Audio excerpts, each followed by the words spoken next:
Hello friends, first ఎవరైనా ఇన్స్టాగ్రామ్లో మీ ప్రొఫైల్ని visit చేసినప్పుడు వాళ్ళు చూసేది మీ బయో. మీ బయో కనుక క్లియర్గా లేకపోతే ఫాలో బటన్ కూడా క్లిక్ చేయరు. చాలామంది ఇన్స్టాగ్రామ్ బయోని ఇగ్నోర్ చేస్తూ ఉంటారు.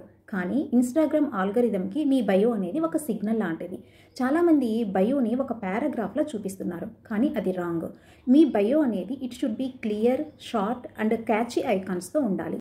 బయోలో అండ్ యూజర్ నేమ్లో పెట్టుకున్న కీవర్డ్స్ సెర్చింగ్లో టాప్లో రావడానికి ఇన్స్టా ఆల్గరిథం అనేది మీకు హెల్ప్ చేస్తుంది. ఫర్ ఎగ్జాంపుల్, మీరు టీనేజర్స్కి కోచ్ అనుకోండి. మీ యొక్క బయోలో కానీ యూజర్ నేమ్లో కానీ teen helps or teenage motivation with confidence అన్న కీవర్డ్స్ కనుక మీరు బయోలో పెట్టుకుంటే ఇన్స్టాగ్రామ్కి అర్థమవుతుంది, ఓకే ఈ ప్రొఫైల్ టీనేజర్స్కి హెల్ప్ చేస్తుంది అని. అప్పుడు టీనేజ్ కంటెంట్ చూస్తున్న యూజర్స్కి మీ పేజ్ని రికమెండ్ చేస్తుంది. రీల్స్లోను, ఎక్స్ప్లోర్లోను, సజెషన్స్లోను మీ పేజ్ని రికమెండ్ చేస్తుంది.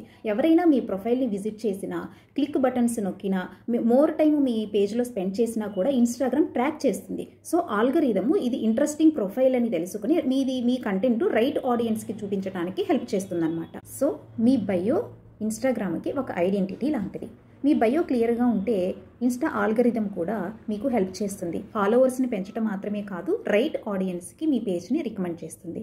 సో ఎవరైనా మీ బయో కనుక రాంగ్గా పెట్టుకుంటే ఒకసారి చెక్ చేసుకుని మీ బయోలో short and clear and catchy ఐకాన్స్తో చేంజ్ చేసుకుంటారని కోరుకుంటూ, this is Sunitha, digital marketer సర్వీసర్. Thank you so much.